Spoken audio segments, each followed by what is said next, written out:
Hello and welcome to Clarinet Ninja. I'm Jay, and I'm here with something fun. We are going to test a product that I have never played before. It is called the Venn.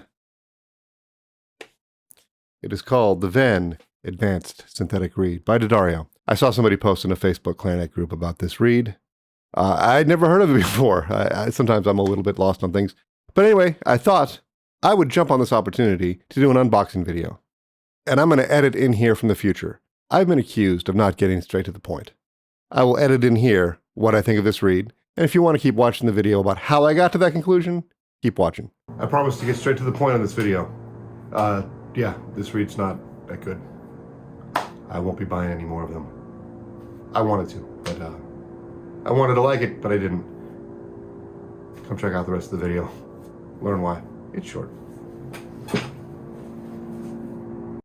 But first, I made a pretend advertisement for this box of reeds. It's a 30-second spot.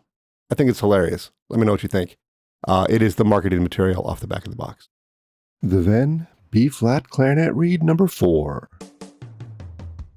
An advanced synthetic reed by D'Addario. A new species of reed developed by the industry's most revered engineers. Venn signals the dawn of a new era in woodwind's innovation, combining the stability and longevity of a synthetic reed with the sound and feel of natural cane. To mimic the organic structure of cane, we reverse-engineered cane itself, layering different strengths of polymer fibers with resin and organic reed elements to make up the reed blank. The result?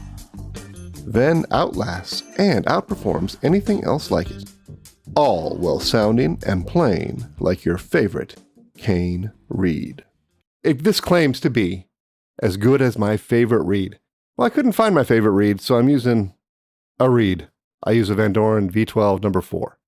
I always use that reed. Now, there have been times I have played on Legere reeds. Now's not one of those times. All right, so let's just get a sense of what I sound like on a normal day.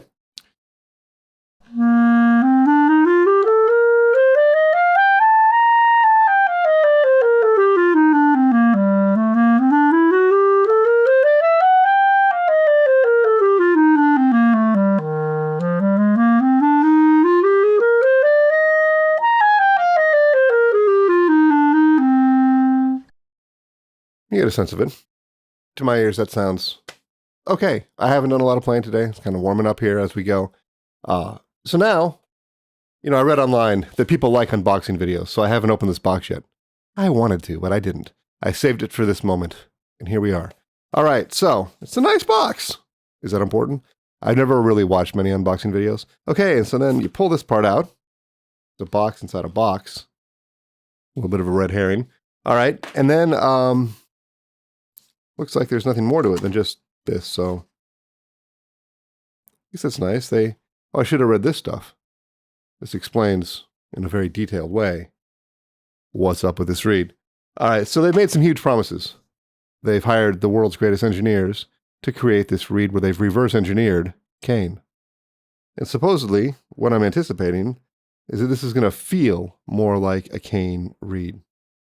It's a little smoother than cane reeds. I thought this was going to have a coarse, porous, not porous necessarily, but like a fake texture to it. Because one of the things people complain about with Legere reeds when they first start playing them is they're very smooth and it feels a little weird in your mouth.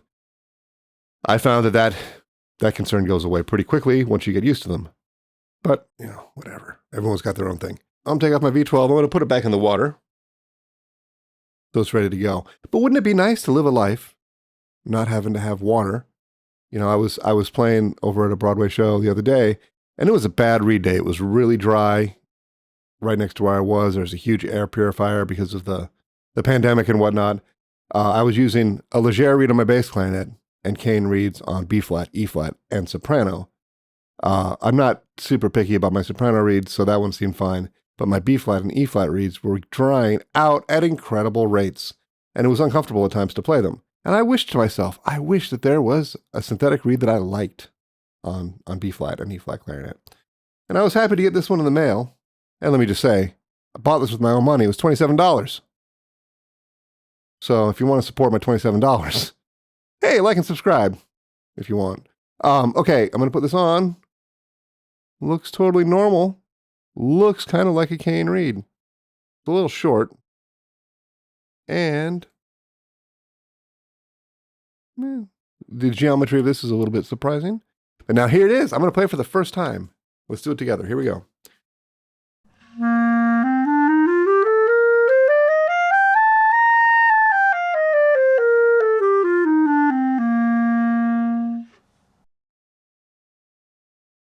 My first thought is it feels a little bit, it doesn't feel stiff in terms of resistance, but it feels a little bit like stuck.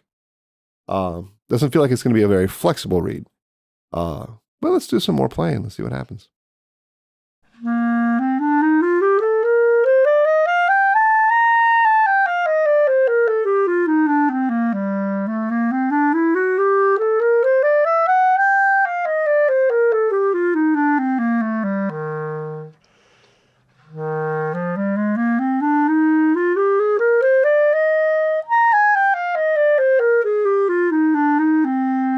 I can tell you right now, I wouldn't play this reed as it stands right now. But let's not let that spoil the fun. So what I'm going to do now is we're going to turn over to tonal energy, and we're going to check out to see how this sounds. I'm going to go back to my cane reed. Actually, you know what? I was cleaning my room the other day. Doesn't happen very often. And got some Legeres over here. Let's put one of these on. This looks like a traditional signature. Gotta get all the words right. This is a regular Legere, like American cut signature. I did play these for 2 different times, a couple years. Like 1 year each, right? Not each reed, but I played Legeres for a year on 2 different occasions. That's what I'm trying to say.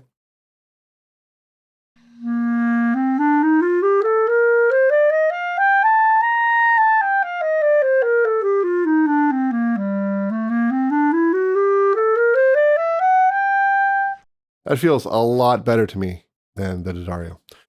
But let's not trust my ears or your ears. Let's turn to our friend Tonal Energy. Let's see if there's anything happening with overtone series. Let's see actually how these are working. All right, I'm going to start with this V12. So we can get a sense.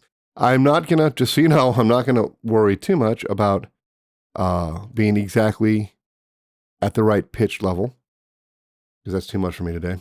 But we're just looking to see like what the sound is like, and if there's any huge pitch differences. I'm not claiming to have like the best intonation all the time, but it's pretty good. But anyway, this is all for me. I'm just talking. Okay. This is where people say I meander. Okay.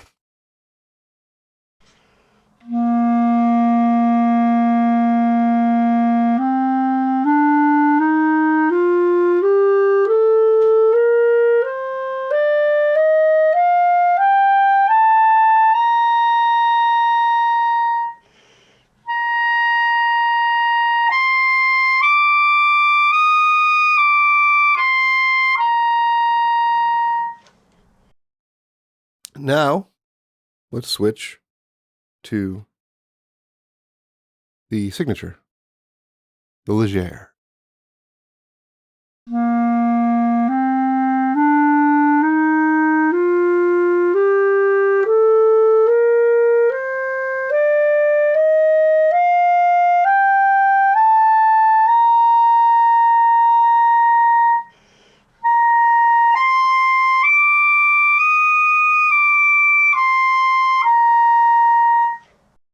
All right, I'm going to have to take a look at these results. That seems like I've got to fight, and I've always had to fight with these reeds to get them to be at the right pitch in the upper part of the clarion register. Like high C always feels a little bit flat to me.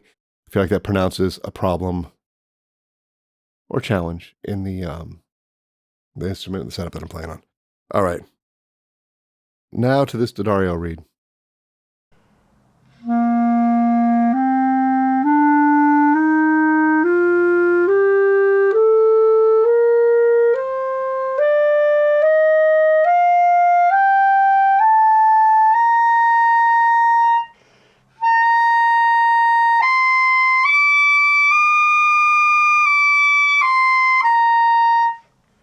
don't need to play this anymore.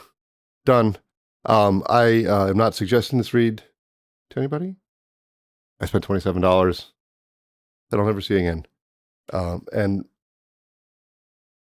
I could be tempted with the Legere to play that again, particularly when I have a day when my reeds aren't right. What I don't suggest with synthetic reeds is to play them some of the time. I think if you're going to play a synthetic reed, there's enough idiosyncrasies in it. You should play it all the time. So I don't carry around Legeres just in case, because I can't really, like, I need to practice on them to make them work right.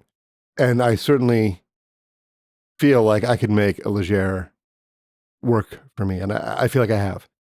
This D'Addario reed, I don't think I can make that work for me under any circumstance. I felt the same way about the Silverstein synthetic reeds. I've got a video all about it. Watch it here. Anyway, that's the news. See you next time.